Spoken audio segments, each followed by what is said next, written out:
जय Shri Krishna. Shri Saraswati group of education वती online video lecture ની અંદર હું જગદીશ દવે ફરીથી એક વખત આપ સર્વે વિદ્યાર્થી મિત્રોનું હાર્દિક સ્વાગત કરું છું। કેમ છો વિદ્યાર્થી મિત્રો? બધા મજામાં? મજામાં જશો ને? તો મિત્રો આપણે જોઈએ આજે સંસ્કૃતની અંદર એક નવો ટોપિક લેવા જઈ રહ્યા છીએ। આપણે નવો ટોપિક કે જેનું વ્યાકરણને લગતો થોડો ટોપિક છે કે જેનું નામ છે વિભક્તિ કોષ્ટક, એટલે કે વિભક્તિનો પરિચય, વિભક્તિનો આખો કોષ્ટક। તો મિત્રો વિભક્તિ શું છે પહેલા તો આપણને એ ખબર હોવી જોઈએ। તો જોઈએ કે ભાઈ ખાલી વિભક્તિની સામાન્ય વ્યાખ્યા આપું તમને તો કે ભાઈ જેના વગર વાક્ય રચના શક્ય જ નથી એનું નામ વિભક્તિ। જેના વગર વાક્ય રચના સંસ્કૃતની અંદર કે કોઈ પણ જગ્યાએ શક્ય જ નથી એનું નામ વિભક્તિ। વિભક્તિ ન હોય ને તો વાક્ય રચના શક્ય નથી। આપણને એમ થાય કે એવું હોય તો કે હા, તો વિભક્તિનું કામ શું વાક્ય રચનામાં? તો વાક્યમાં કે વિભક્તિ તો દેખાતી જ નથી। તો કે ભાઈ વાક્ય રચનાઓની અંદર વિભક્તિનું કામ એવું કે ભાઈ બે અલગ અલગ શબ્દોને જોડવાનું જે કામ કરે એનું નામ વિભક્તિ કહેવાય। अलग अलग शब्दों ने अलग अलग संबंध थी जोड़े, अलग अलग प्रत्ययों थी जोड़े एનું નામ વિભક્તિ। એટલે કે વિભક્તિ છે ને એક સંસ્કૃતની એક વિભક્તિ એટલે કે કડી કહેવાય કે જેના દ્વારા એક કડી દ્વારા તમને ખબર હોય ને તો ટુ વ્હીલ ની અંદર ચેન હોય, સાયકલ ની અંદર ચેન હોય, એ ચેન ની ઓલી કડી હોય નાની નાની, એ બધી જોઈન્ટ હોય ને એક એક પછી એક જોઈન્ટ હોય તો જ આખું ચેન ફરે ને। એવી જ રીતે જો વિભક્તિ વાક્ય રચનાની અંદર એની અંદર એના પ્રત્યયો વળે તો જ વાક્ય રચનાઓ વ્યવસ્થિત થઈ શકે, નકર ન થઈ શકે। હવે તમને એક સામાન્ય ઉદાહરણ આપું, એક નાનું એવું કે ભાઈ એક એવું ઉદાહરણ લઈએ આપણે, અહીંયા લખું છું કે મોહન હાથ ખાય છે। આવું વાક્ય છે મિત્રો। શું છે? મોહન હાથ ખાય છે। અહીંયા ફૂલ સ્ટોપ પૂર્ણ થઈ ગયું। મોહન હાથ ખાય છે તો આ વાક્ય સાચું છે કે મોહન હાથ ખાય છે? આ વાક્ય સાચું છે? તો કે ભાઈ એક રીતે જોઈએ તો આ વાક્યની અંદર આપણને કંઈક ને કંઈક ઘટતું હોય એવું દેખાય કે કંઈ પૂર્ણ નથી ભાઈ, આ વાક્ય કંઈક અજુગતું લાગે છે। આ વાક્ય કંઈક આપણને અજુગતું લાગે છે કે ભાઈ મોહન હાથ ખાય છે એટલે શું? એવું થાય ને, એવો પ્રશ્ન થાય। આને આપણે પૂર્ણ વાક્ય ન કહી શકીએ, કંઈક ઘટે છે એવું લાગે। તો હવે એમાં આપણે એક શબ્દ ઉમેરી દઈએ, અહીંયા હાથ અને ખાય છે એની બંનેની વચ્ચે એક શબ્દ ઉમેરી દઈએ વડે, તો શું વાક્ય થઈ ગયું? તો કે મોહન હાથ વડે ખાય છે। તો વાક્ય સારું એમ આખું વાક્ય લખ્યું ને આપણને કે મોહન હાથ વડે ખાય છે, આ વાક્ય થયું ને। તો જેમાં જે વડે મૂક્યું, આ વડે શબ્દ મૂક્યો, પ્રત્યય મૂક્યો, જેના દ્વારા આપણને વાક્યનો હવે એનો અર્થ સમજવો ન પડે। મોહન હાથ ખાય છે એનો અર્થ પણ મોહન હાથ વડે ખાય છે કોક આપણે એમ કહે તો સમજી શકાય કે વાક્ય પૂરું છે, મોહન હાથ વડે ખાય છે। તો આવી જ રીતે જે વડે શબ્દ મૂક્યો અને વાક્યનો અર્થ મળી ગયો, એવી જ રીતે મિત્રો એ વિભક્તિ છે ને વાક્યને આખે આખું માની લઈને કે એકદમ પૂર્ણ વાક્ય બનાવવા માટે થઈ અને કામ લાગે છે। વિભક્તિ વગર વાક્ય શક્ય છે નહીં। હવે એક બીજું વાક્ય લખીએ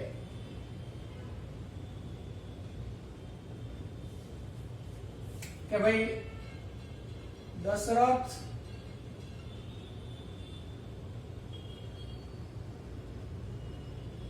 પુત્ર રામ છે। શું વાક્ય લખ્યું આપણે કે દશરથ પુત્ર રામ છે। દશરથ પુત્ર રામ છે। આમ જોઈએ તમને વાક્ય તો સંપૂર્ણ જ છે, પણ હવે આમાં એક રીતે આનો અર્થ બીજો એવો થાય કે દશરથ પુત્ર રામ છે એટલે કે ભાઈ દશરથ પુત્ર રામ છે એટલે કે આમાં પુત્ર કોણ છે? રામ છે કે દશરથ છે? રામ પુત્ર દશરથ છે એવું થઈ શકે? આપણને આમાં કન્ફ્યુઝન થાય ને, તો દશરથ પુત્ર રામ છે કે રામ પુત્ર દશરથ છે? કન્ફ્યુઝન થઈ શકે ને। વાક્ય આમ જોઈએ તો પૂર્ણ લાગે પણ એને ચોખ્ખું પૂર્ણ કરવું હોય તો આપણે અહીંયા ખાલી એક શબ્દ ઉમેરી દશરથ પછી એક શબ્દ જેનું એવું ઉમેરીએ કે ના. શું ઉમેરીએ તો કે દશરથના પુત્ર રામ છે.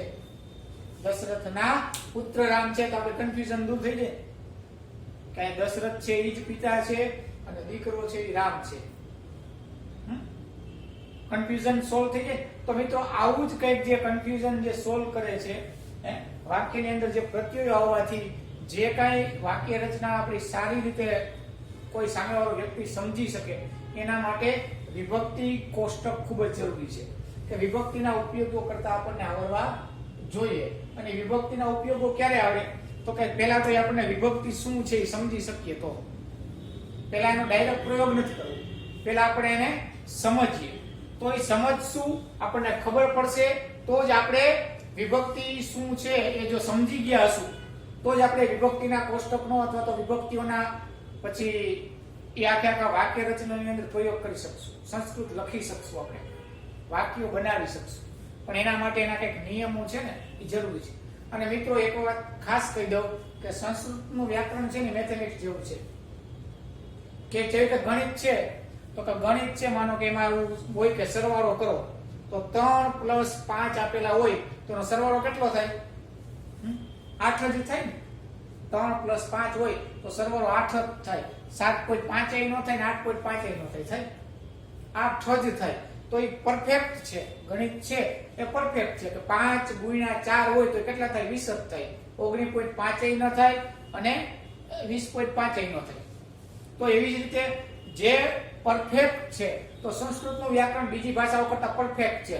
આમ નહીં આમ જ થાય. જો તમે એના નિયમો યાદ રાખી લેશો, આ કોષ્ટક સમજી લેશો તો તમે પણ વાક્ય રચના બનાવી શકશો અને તમે પણ સરસ રીતે વાક્યો બનાવી શકશો અને વ્યાકરણ તમને સાવ સહેલું થઈ જશે. જો આ તમને નિયમો જાણી લેશો અને નિયમો પાકા કરી લેશો તો બસ એવું જ છે, બીજું કંઈ નથી. ગણિતમાં કોઈ પણ એક સૂત્ર હોય એ પ્રમાણે આપણે દાખલો ગણવામાં આવે પછી રકમ ગમે એ દો, એ સૂત્ર પ્રમાણે દાખલો ગણવાનો હોય તો આપણે ગણી લે. તો બસ આમાં કંઈક આવું જ છે કે અહીંયા તો ખાલી આપણે ઉદાહરણ લખ્યા છે, પછી ગમે એ હોય આપણે એને વ્યવસ્થિત રીતે સોલ્વ કરી શકીએ અને એવી જ રીતે થાય, એનાથી અલગ જરાય પણ થાય નહીં. તો આપણે સમજવાનો પ્રયત્ન કરીએ મિત્રો. મેં અહીંયા કોષ્ટકની અંદર પહેલા તો ક્રમ આપ્યો છે.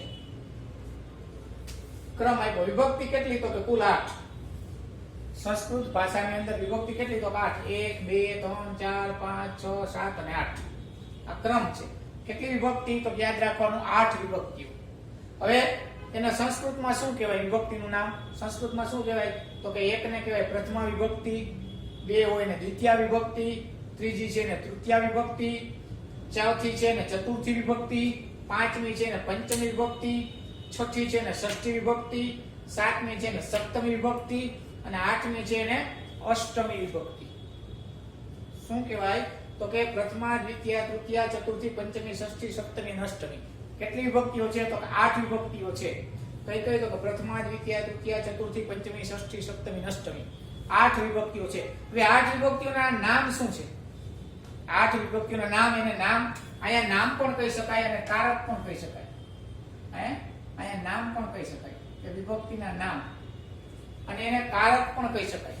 તો કે ભાઈ પહેલી વિભક્તિ છે એનું નામ શું? તો કે કર્તા, બીજીનું તો કે કર્મ, તૃતીય તો કે કરણ, ચતુર્થી તો કે સંપ્રદાન, પંચમી તો કે અપાદાન, છઠ્ઠી વિભક્તિ તો કે સંબંધક, સાતમી તો કે અધિકરણ અને અષ્ટમી તો કે સંબોધન. આ શું થયું? તો કે આના નામ થયા.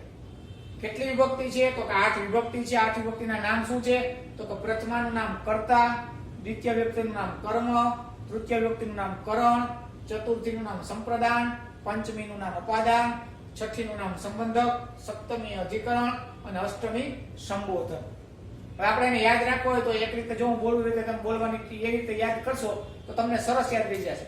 પ્રથમા કર્તા, દ્વિતીય કર્મ, તૃતીય કરણ, ચતુર્થી સંપ્રદાન, પંચમી અપાદાન, ષષ્ઠી સંબંધક, સપ્તમી અધિકરણ, અષ્ટમી સંબોધન. આ હારે બોલશો ને જ્યારે પણ તમે યાદ કરવા બેસો ત્યારે હારે બોલવાનું. પ્રથમા કર્તા, દ્વિતીય કર્મ, તૃતીય કરણ, ચતુર્થી સંપ્રદાન, પંચમી અપાદાન, ષષ્ઠી સંબંધક, સપ્તમી અધિકરણ, અષ્ટમી સંબોધન. આ એટલું તમે હારે બોલશો ને બે એટલે તમને 8 વિભક્તિના નામ યાદ રહી જશે. કર્તા, કર્મ, કરણ, સંપ્રદાન, અપાદાન, સંબંધક, અધિકરણ અને સંબોધન. 8 વિભક્તિઓ છે એ આપણે જોયું. 8 વિભક્તિઓ જોઈ, 8 વિભક્તિઓના નામ જોયા. હવે એ શું દર્શાવે છે? એના અલગ અલગ કામ છે. 8 વિભક્તિઓ છે ને એના અલગ અલગ કામ છે.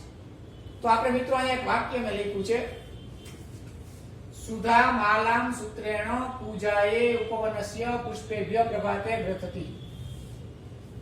વાક્ય છે તો કે સુધા માલામ સૂત્રેણ પૂજાએ ઉપવનસ્ય પુષ્પેભ્ય પ્રભાતે વ્રતતિ. હવે આના દ્વારા આપણે સમજવાનો પ્રયત્ન કરશું.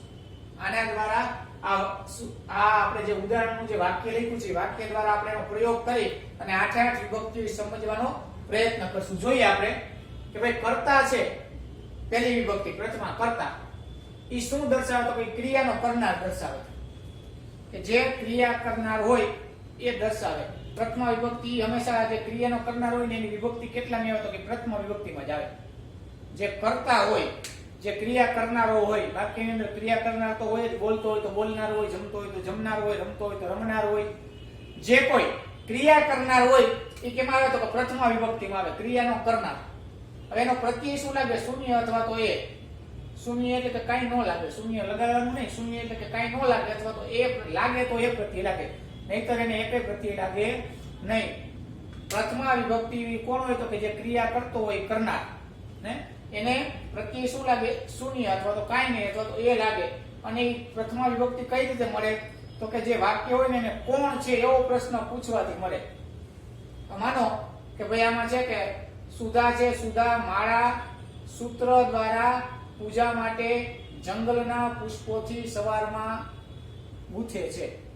આનો શું અર્થ થયો? કે સુધા માળાને સૂત્ર વડે પૂજા માટે જંગલના પુષ્પોથી સવારમાં બનાવે છે, ગ્રથે છે એટલે કે ગૂંથે છે, આવો અર્થ થયો.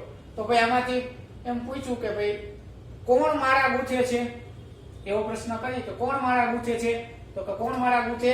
તો કે સુધા. કોણ ગૂંથે છે? કોણ બનાવે છે માળા? તો કે સુધા. તો એને ક્યાં મૂકી દેવાનું? તો પ્રથમ વિભક્તિ જોઈએ મૂક્યો, પ્રથમ વ્યક્તિમાં સુધા મૂક્યું.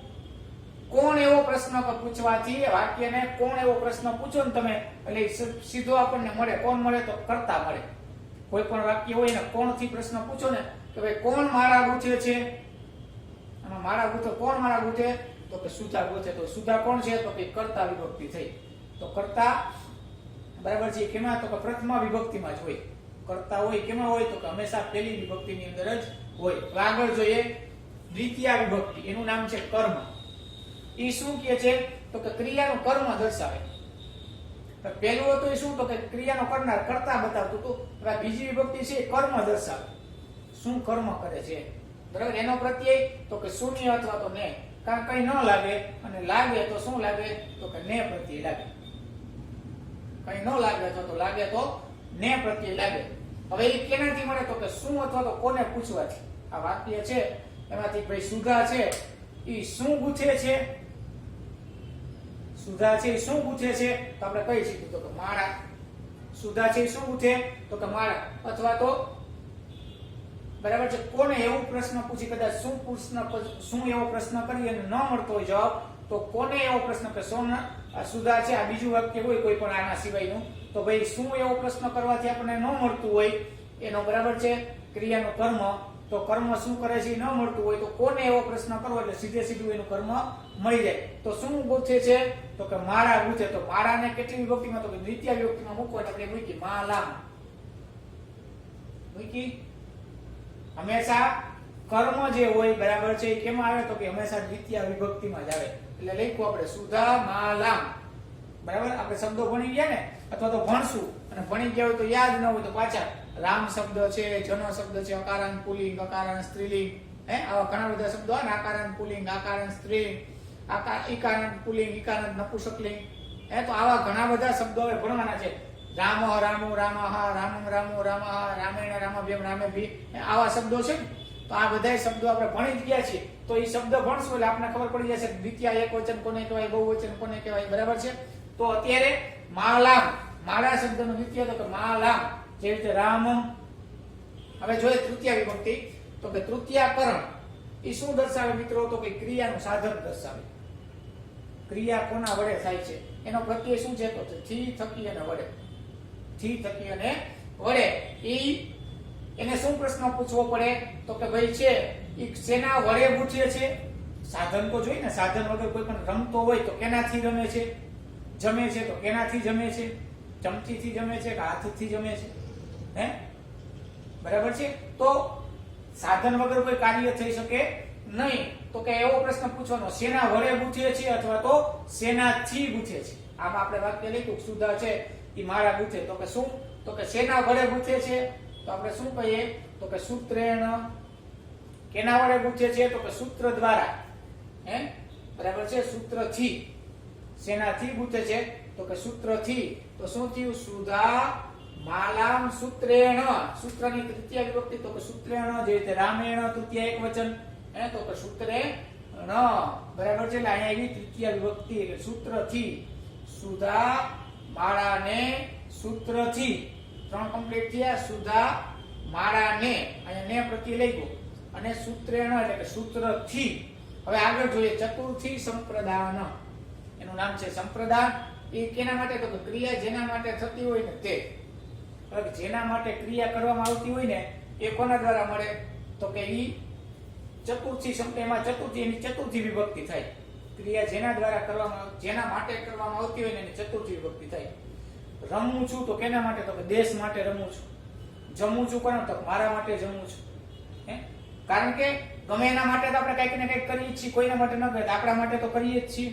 તો જેના માટે ક્રિયા થતી હોય એની હંમેશા કેવી વિભક્તિ આવે? ચતુર્થી વિભક્તિ આવે. એને કેવો પ્રશ્ન લાગે? તો કે ને માટે પ્રત્યય લાગે. ને માટે કાજે અને વાસ્તે. ને માટે કાજે અને વાસ્તે આવા એના પ્રત્યયો લાગે. અને એને શું પ્રશ્ન પૂછવો તોય વિભક્તિ મળે કે ભાઈ સુધા છે માળા ગૂંથે છે. તો કે શેને માટે ગૂંથે છે? શેને માટે એવો પ્રશ્ન કરો ને તમે એટલે સીધી આપણને ચતુર્થી વિભક્તિ મળી જાય. હે, વાક્યમાં શેને માટે કાર્ય કરે છે, કેના માટે રમે છે, કેના માટે જમે છે એવો પ્રશ્ન કરો એટલે તરત જ એ વાક્યમાં આપણને ચતુર્થી વિભક્તિ મળે. તો આમાં એવું કરીએ કે ભાઈ સુધા છે એ માળા કોના માટે ગૂંથે છે? તો કે પૂજા માટે. પૂજા એટલે કે ભગવાનની પૂજા કરીએ ને, પૂજા માટે. બરાબર છે. તો એ પૂજા શબ્દની ચતુર્થી વિભક્તિ થઈ ગઈ. તો શું થઈ ગયું? પૂજા એ. બરાબર છે. અહીંયા રામાય પણ બહુવચન છે. બરાબર છે. પૂજા એ એટલે કે પૂજા ય. બરાબર છે. સોરી, પૂજા એ નહીં, પૂજા ય જ આવશે. તો કે પૂજા ય. સૂત્રેણ પૂજા ય એટલે કે પૂજાને માટે. પૂજાને કાજે અથવા તો પૂજાને વાસ્તે. જો ને માટે કાજે વાસ્તે પ્રત્યય છે એટલે કે પૂજાને માટે. શું અહીંયા લેવાનો? પૂજાને માટે. સુધા માળાને સૂત્રથી પૂજા માટે. પૂજા માટે. હવે આગળ જોઈએ પંચમી અપાદાન. બરાબર છે. એ શું છે? તો કે જે સ્થાનેથી છૂટું પડતું હોય તે. બરાબર છે. જે કોઈ વાક્ય હોય એની અંદર જે કઈ ક્રિયા હોય એ ક્રિયા અથવા તો કોઈ પણ નામ હોય કે જે કાંઈ હોય એ ક્રિયાપદ હોય એ જેનાથી જુદું પડતું હોય ને ત્યારે હંમેશા જે શબ્દ વપરાણો હોય એની પંચમી વિભક્તિ થાય. એના પ્રત્યય શું છે? તો કે થી, માથી, પરથી ને કારણે.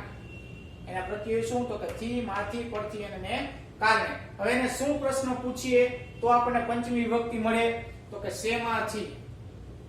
હે, કે પૂજા છે એ માળા તો ગૂંથે છે પણ શેમાંથી ગૂંથે છે? બરાબર છે. એટલે કે શેમાંથી ગૂંથે છે? તો કે પુષ્પેભ્યઃ. કેનાથી ગૂંથે છે? તો કે પુષ્પેભ્યઃ એટલે કે પુષ્પોથી અથવા તો પુષ્પોમાંથી. હે, પુષ્પોથી અથવા તો પુષ્પોમાંથી. તો આપણે એને સીધે મૂકી દીધું કે પુષ્પેભ્યઃ પંચમી વિભક્તિ. પુષ્પેભ્યઃ. બરાબર. કેનાથી માળા ગૂંથે છે? તો કે પુષ્પોથી એટલે કે પુષ્પેભ્યઃ. આગળ જો ષષ્ઠી. તો આ ષષ્ઠી છે ને એ સંબંધક છે એટલે કે એનો સીધો ક્રિયાપદની હારે કોઈ સંબંધ જ નથી. એનો ક્રિયાપદની હારે કોઈ સંબંધ જ નથી. એનો નામની સાથે જેનો સંબંધ હોય ને એને ષષ્ઠી વિભક્તિ કહેવાય. અને એના પ્રત્યય છે નોની, નુના અને રોરી, રૂડા. એને કોઈ ક્રિયાપદ હારે કોઈ સંબંધ જ નથી. આમાં ક્રિયાપદ હંમેશા ક્યાં હોય? તો વાક્યમાં તો કે છેલ્લે હોય. તો કે ક્રિયાપદ હારે ષષ્ઠી વિભક્તિનો કોઈ સંબંધ જ નથી. તો એ કેના માટે? તો ઉપવનસ્ય. આમાં શું છે તો કે ઉપવનસ્ય જાય ષષ્ઠી, ઉપવનને છઠ્ઠી વિભક્તિ લગાડી દીધી એટલે કે ઉપવન ના ફૂલો છે પણ કેના છે તો કે ઉપવનોના ફૂલો છે પણ કોના ફૂલો છે તો કે ઉપવનના એટલે કે બગીચાના જંગલના બરાબર છે એના પુષ્પો છે. તો અહીંયા સીધી ઉપવન શબ્દને લાગી ગઈ ષષ્ઠી. એવી રીતે જોઈએ સપ્તમી. સપ્તમી એનું નામ છે અધિકરણ. એ ક્રિયા જે સ્થળે કે જે સમયે થતી હોય એ દર્શાવે. ક્રિયા જે સ્થળે એટલે કે જે જગ્યાએ થતી હોય અથવા તો જે સમય એટલે કે સ્થળવાચક અથવા તો સમયવાચક કોઈ પણ શબ્દ હોય ને એના માટે હંમેશા સપ્તમી વિભક્તિ વપરાય. એના પ્રત્યય છે માં, ની ઉપર, ની અંદર અને ને વિશે. એના પ્રત્યયો છે માં, ની ઉપર, ની અંદર અને ને વિશે. અને એને શું પ્રશ્ન પૂછવાથી મળે આપણને સમય કે સ્થળવાચક ખબર પડે તો કે ભાઈ મારા સુધા છે ઈ ક્યાં ગૂંથે છે અથવા તો શેમાં ગૂંથે છે અથવા તો ક્યારે ગૂંથે છે. આવા પ્રશ્નો કરવાથી ક્યાં, શેમાં અને ક્યારે આવો પ્રશ્ન પૂછવાથી કર્તાને આવો પ્રશ્ન તમે પૂછો ને એટલે સીધે સીધું જે મળે ને એ શું મળે તો કે સપ્તમી વિભક્તિનું રૂપ મળે અને આપણે એને સપ્તમીમાં મૂકવાનું. તો શું કે ભાઈ આપણે શું પૂછશું તો કે સુધા છે એ ક્યારે પુષ્પ ગૂંથે છે તો કે પ્રભાતે. ક્યારે ગૂંથે છે તો કે પ્રભાતે. બરાબર આવ્યો સમય આવ્યો ને સવારે તો અહીંયા મૂકી દીધું આપણે સવારે. અહીંયા રામે બરાબર છે તો કે પ્રભાતે. અને શું કરે છે તો કે ગ્રથતી ગૂંથે છે અથવા તો બરાબર છે એને બનાવે છે. અને છેલ્લી અષ્ટમી વિભક્તિ એ છે સંબોધન. એના રૂપો છે પ્રથમ વિભક્તિના જે રૂપો હોય ને એ જ પ્રમાણે થાય. એના પ્રત્યે શું તો કે હે, ઓ, અરે. કોકને આપણે બોલાવવું હોય ને રાડ નાખીએ ને એ ભાઈ, અરે, ઓ, હે એવું કહીએ તો એના માટે થઈને એ વિભક્તિ થાય. એટલે આપણે રૂપો ભણ્યા અથવા તો ભણશું એમાં આવશે કે હે રામ, હે રામો, હે રામાહા. પ્રથમ વિભક્તિ જેમ જ રૂપો થાય. એટલે કે અહીંયા ગ્રથ હતી બરાબર છે પ્રથમ રામ તો કે ત્યાં રામ જ આવે પણ આગળ હે ગ્રથ હતી બરાબર એ રીતે લાગી દે તો અહીંયા ગ્રથ હતી બરાબર છે. શું ક્રિયાપદ હંમેશા ક્યાં હોય તો કે છેલ્લે હોય. તો મિત્રો જોયું આપણે કે સુધા છે, સુધા માલામ સૂત્રેણ. સુધા છે આ પ્રથમ વિભક્તિ છે, પછી માલામ છે એ દ્વિતીય વિભક્તિ છે, આ સૂત્રેણ છે એ તૃતીય વિભક્તિ છે, પૂજાય બરાબર છે આ ચતુર્થી વિભક્તિ છે, પછી ઉપવનસ્ય એ પંચમી વિભક્તિ છે, ત્યાર પછી પુષ્પેભ્ય બરાબર છે એ સપ્તમી વિભક્તિ છે મિત્રો, અને પ્રભાતે બરાબર છે એ કેટલામી છે તો કે સપ્તમી વિભક્તિ છે બરાબર છે. તો આપણે આવી જ રીતે જે કઈ આ શીખા વાક્ય દ્વારા કે એક એક ને આપણે એક એક સાથે સરખેવા તૃતીય, આ ચતુર્થી, આ પંચમી, આ ષષ્ઠી, આ સપ્તમી અને આ સંબોધન. તો મિત્રો આવી જ રીતે આપણે વાક્ય રચના બનાવી હોય તો આ પ્રત્યયો ખાસ યાદ રાખવા જોઈએ. આપણે શું કરવાનું યાદ રાખવાનું તો પ્રથમા કર્તા પ્રત્યય યાદ રાખવાનું લેવાનું. શું તો કે એના પ્રત્યય શું એટલે શૂન્ય અથવા તો એ પ્રત્યય. બીજું શું યાદ રાખવાનું કર્મ તો એના પ્રત્યય શૂન્ય અથવા તો ને. તૃતીયાકરણ થી થકી વડે આપણે યાદ રાખવાનું થી થકી વડે. ચતુર્થી સંપ્રદાય ને માટે કાજે વાસ્તે. અપાદાને પંચમી થી માંથી પરથી ને કારણે. ષષ્ઠી સંબંધક નોની નુના રોડી રૂડા. સપ્તમી અધિકરણ માં ની ઉપર ની અંદર ને વિશે. અષ્ટમી સંબોધન હે, ઓ, અરે. આપણે એટલું જ યાદ રાખવાનું છે તો કે પ્રથમા કર્તા, દ્વિતીય કર્મ, તૃતીય કરણ, ચતુર્થી સંપ્રદાયની યારે બોલો. પ્રથમા કર્તા શૂન્ય અથવા એ, દ્વિતીય કર્મ શૂન્ય અને ને, તૃતીય કરણ થી થકી વડે, ચતુર્થી સંપ્રદાય ને માટે કાર્ય વાસ્તે, પંચમી ઉપાદાન થી માંથી પરથી ને કારણે, ષષ્ઠી સંબંધક નોની નુના રૂડી રૂડા, સપ્તમી અધિકરણ માં ની ઉપર ની અંદર ને વિશે, અષ્ટમી સંબોધન હે, ઓ, રે. સમજાણું મિત્રો? તો આવી જ રીતે આપણે રામ રામો રામાહા, રામમ રામો રામાન, રામેણ રામાભ્યામ રામેહી, તો આવી રીતે જે શબ્દો ભણ્યા છે અથવા તો ભણવાના છીએ યાદ ન રહ્યા હોય તો પાછા આપણે ભણશું. 8માં આવતા હોય તો છેક 8માં ભણ્યા હતા, 9માં પહોંચી ગયા, આપણે મોટા થઈ ગયા, યાદ ન હોય. અમે તો 2 વર્ષ પહેલા ભણ્યા હતા, યાદ ન હોય તો આપણે ફરીથી એને રિપીટ કરશું એક વખત. પરંતુ આ હતું વિભક્તિનું કોષ્ટક. તો આપણે વિભક્તિના નામ અને એના પ્રત્યયો ખાસ યાદ રાખવાના છે.